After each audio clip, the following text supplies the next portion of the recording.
Hi, I'm Hub Arkush, the publisher and editor here at Pro Football Weekly, along with senior editor Eric Edholm, here with more of our advanced look at the 2011 crop of free agents in the NFL. And we've talked a little bit in another piece about some of the problems with the unknown from the collective bargaining agreement, some 6-year players who are likely to move or likely to stay. But what about these 5- and 4-year guys? You know, this could be the best crop of free agents ever if a CBA gets done, because you know they're going back to free after 4 years, and you've got guys who got stuck in the pool this year in this 5-year group, and it starts with a couple of really special players. We're talking Jonathan Joseph of the Cincinnati Bengals, Haloti Ngata of the Baltimore Ravens. Ngata, I think, could be the most in-demand player in this free agent crop. May even get somebody to pay compensation if he's not free by the time that they get ready to start signing players. I think you look at Vince Wilfork's contract last year, and that's a good place to start, because Haloti Ngata might be a more diverse player, more dynamic player. You look at the way he's rushing the passer this season.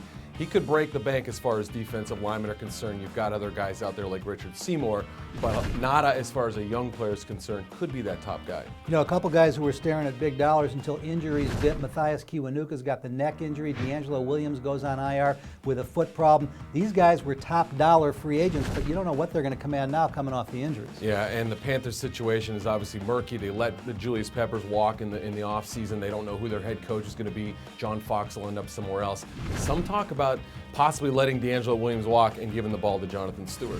Now, a couple of very special 4-year players, former University of Michigan teammates at linebacker and defensive end, both linebackers now. LaMarr Woodley of Pittsburgh wanted a new deal in training camp. The Steelers considered it, backed off. Now it's going to cost the Steelers some serious money. And then you've got David Harris, the inside backer of the New York Jets.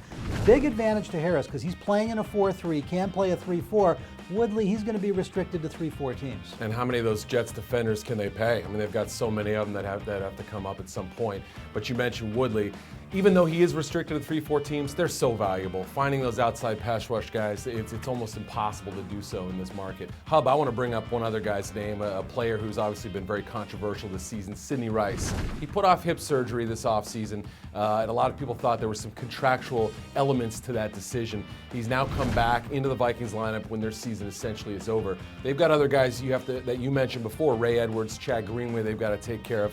Where does Rice figure into the whole big picture? Well, he's really fascinating because he had the one big year with the Vikings last year after 2 disappointing years. Now he comes back late this year. We'll see what he does in the next few weeks, but the big dollar deal for him is probably a year or 2 away. Maybe he stays 1 more year with the Vikings. Again, not sure as a 4-year player where he's going to fall. Another 4-year wide receiver, Steve Smith with the Giants, been their best player. He's a little banged up right now, nothing serious. He's the opposite of Rice, not mercurial, not special, but he'll catch 100 balls a year, and somebody will pay him big dollars. And he's one of those guys that I think the Giants are figuring out right now how valuable he is when he's not in the lineup. They can certainly use him as a 3rd down chain mover. Ahmad Bradshaw, the Giants running back, you got to figure there's big dollars there. I don't see him leaving New York, and I love Stuart Bradley in Philadelphia. He's been banged up a little bit, but he's a quality inside linebacker. They're hard to find in the 4-3. Bradley's been better lately. I think he started out a little slowly this season. The thing with Bradshaw is the fumbling problem. You know, Tiki Barber had it. He fixed it under Tom Coughlin. Teams will be scared off by him, I think, because of that element of his game. For a complete breakdown of all 32 teams' questions in free agency, pick up your copy of Pro Football Weekly and stay with us right here 24 hours a day, 7 days a week at ProFootballWeekly.com.